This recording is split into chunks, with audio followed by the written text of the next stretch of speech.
With the NBA trade deadline being less than 1 week away, a new superstar has emerged on the trade market, as De'Aaron Fox has been likely named to be the next star to be traded, possibly even before this NBA deadline. And with talks ensuing and possibly even escalating, we're going to be diving in, looking at some potential fits for De'Aaron Fox, and also going over why the Sacramento Kings might want to move off him. We're getting all of that and more on this episode on Swish City. I'm Bruce Velez, and thank you guys so much for tuning in. But without further ado, let's dive in and let's get into the video.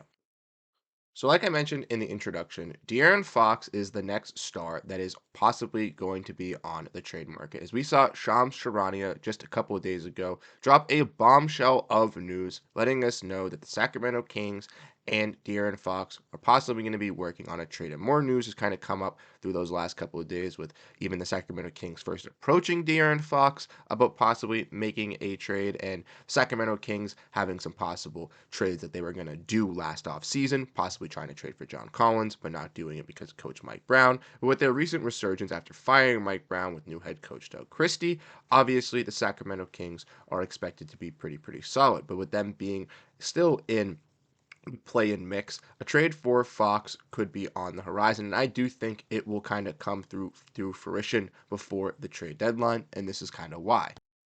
From looking at it and a Sacramento Kings perspective, you're currently sitting at the 10th seed in the Western Conference as of recording this, and in a star-studded and stacked Western Conference, and kind of being in a similar position as last season. I could see a player like De'Aaron Fox kind of feeling like the Sacramento Kings franchise is really going to take him nowhere with players with DeMar DeRozan and with Domantas Sabonis. With adding DeMar DeRozan, they were expected to be, back into that win column, kind of being to where they were 2 seasons ago, near that 3 seed, but they still kind of sit towards the bottom here. And I think that Fox has a kind of reason to do so. The Kings also, have some young players as well, and Devin Carter and Keegan Murray. So realistically, if they feel like De'Aaron Fox and them haven't been able to work a contract extension over these last couple summers, and they're kind of sitting in the same spot they were as last season, even though they made some upgrades, I could see the Sacramento Kings as an organization as well feeling comfortable on moving off from De'Aaron Fox to kind of get some younger assets back to kind of retool slash kind of fit in where they are right now in the Western Conference, but still have some bright and growth spurts with still having some winning and competing players. But ultimately, it's still going to be up to the Sacramento players and front office to decide what they want to do. If they do move off of De'Aaron Fox, we're going to look at some possible destinations that I think would be really nice and would fit him very well. But if they obviously do move off of him, who knows if they're also going to move off other players, potentially now or in the offseason, in DeMar DeRozan, Domantas Sabonis, amongst others. But let's dive in and let's look at these possibilities here. I got three realistic possibilities that I think truly ultimately could happen, even though one of them is a little far fetched. And then I have one hypothetical one that I personally think would just be a really cool fit if it were to happen, but I don't know if it's going to get done. But without further ado, let's dive in. So the first team that we're going to be discussing that I think would be a good fit for De'Aaron Fox would be the Miami Heat. And the reason why I say the Miami Heat is for multiple reasons. One, they have a tradable contract in Jimmy Butler that is very frustrated. So one, they would be able to use Jimmy Butler's contract to get a win now piece to add to their nucleus of Tyler Hero and Bam Adebayo to kind of compete. And two, he already has a connection with one of those stars that I mentioned and would have another connection with another, as obviously Tyler Hero and both Bam Adebayo played at the University of Kentucky, where De'Aaron Fox also played, where he was a teammate with his now teammate Malik Monk, but would be now future teammate in this scenario with Bam Adebayo. So obviously, I think there would be some obviously good chemistry, good connection.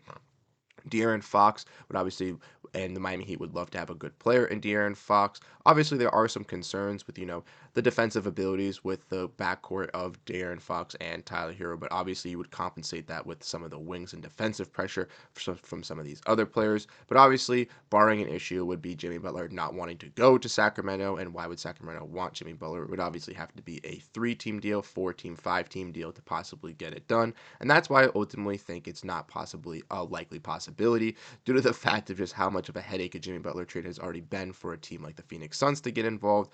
I don't know how much of a a headache it's going to be to possibly get a player like De'Aaron Fox over to Miami. I think it's a very, very cool situation. I would love to see it happen, even as a Boston Celtics fan, as I am a Kentucky fan, and I would love to see De'Aaron Fox and Bam Adebayo team up once again. But ultimately, I do think it is a little far fetched and probably the most unlikely of the three. But I wouldn't be shocked if it did happen.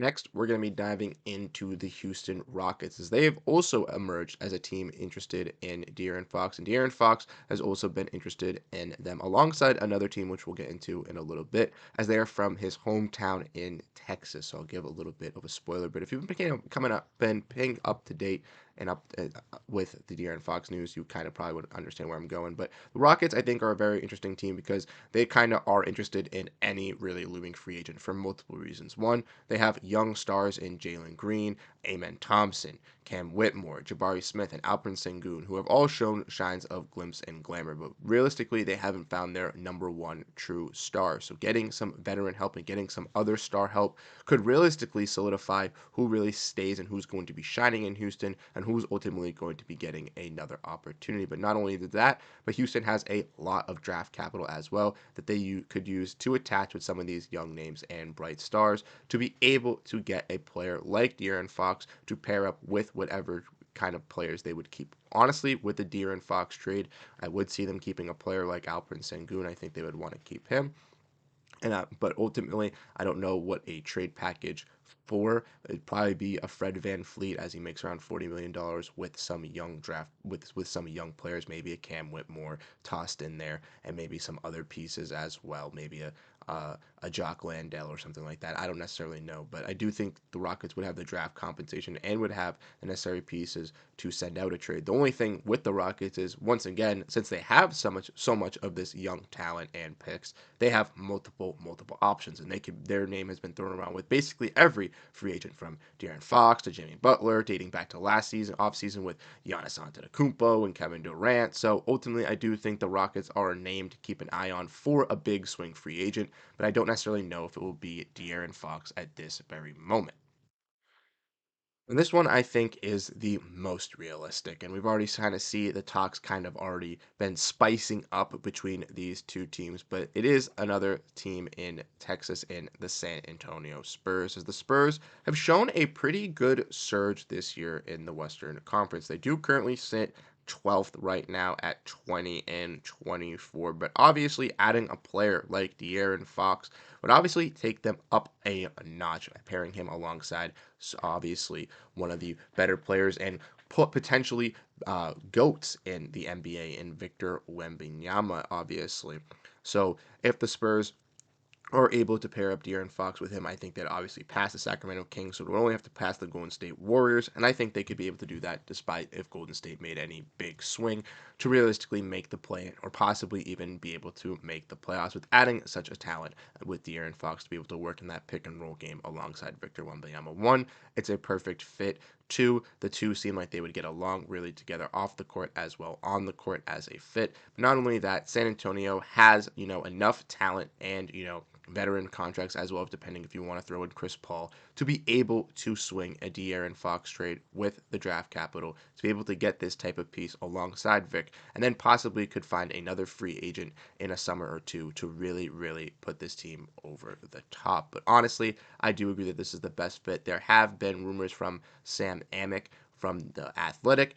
I believe it was yesterday that the Spurs and Kings were trying to get something done. The Kings do covet Stephon Castle, the San Antonio Spurs' first round draft pick this season, the number 4 overall pick, who has been one of the better players of this rookie draft class. And I do not necessarily know if the Spurs are willing to part with a player like that the for De'Aaron Fox, but if they are, or if the Kings are willing to get that type of piece out of it, I still think it would be a win-win scenario for the San Antonio Spurs. And then lastly, I just want to have a little fun with this one. Personally, I do not think that this would happen, but one of my favorite trade destinations for De'Aaron Fox would be going to play in Minnesota. And I think him and Anthony Edwards would be a really cool backcourt duo. Something similar, not really as similar to, Tyler Hero and him in Miami, but, one where he would be playing alongside another dynamic backcourt player and they would be able to just go off offensively and be able to take over for the game. The only thing I don't see this happening is because obviously the Timberwolves in the second apron, so it'd be a little bit difficult for them to get a trade done to get De'Aaron Fox. And ultimately, I don't necessarily know if the Sacramento Kings are going to want what they're giving up, which would probably be Julius Randle and maybe or Dante DiVincenzo or some other throw-in that they have on their roster that they have. But with Dante DiVincenzo being hurt and Julius Randle being a little bit of a scapegoat for what the Timberwolves have not been bad so this season as he's been the perfect fit, but obviously not playing, but he's still playing pretty solid. I don't necessarily know what his market is on out there, and I don't think he's a good fit next to Sabonis. So and then there's a third team, and it just complicates things, similar to where Miami, where it just gets really, really difficult. So ultimately, I don't see that one realistically happening. I just think it'd be a cool fit. But like I said, with these teams here, looking at them, I think the Spurs are probably the most likely, not only because they're in the lead, but just due to the fact of the fit with them on the court and what they have to trade. They have contracts in Keldon Johnson, Malachi Branham, something that you could kind of entice the Sacramento Kings with some draft capital, or if not, and they wanted something different, possibly throwing in Stephon Castle if that was to get it done. The Houston Rockets obviously have so much young talent in draft capital, but also have movable contracts in Dylan Brooks and Fred VanVleet, depending on if the Kings wanted to stay relevant. And obviously the Miami Heat, as they have, the Jimmy Butler contract, if they were able to find him to get to another team, with them being able to get De'Aaron Fox in all that mess, then I think that would be a win-win for the Miami Heat. But ultimately, let me know what you guys think down below in the comment section. How you guys feel about these trades, and where do you think De'Aaron Fox is ultimately going to end up? I personally think he is going to end up on the San Antonio Spurs, but I ultimately would like either of these four options. Like I said, thank you guys so much for tuning in, and I'll catch you guys on the next one. Peace out.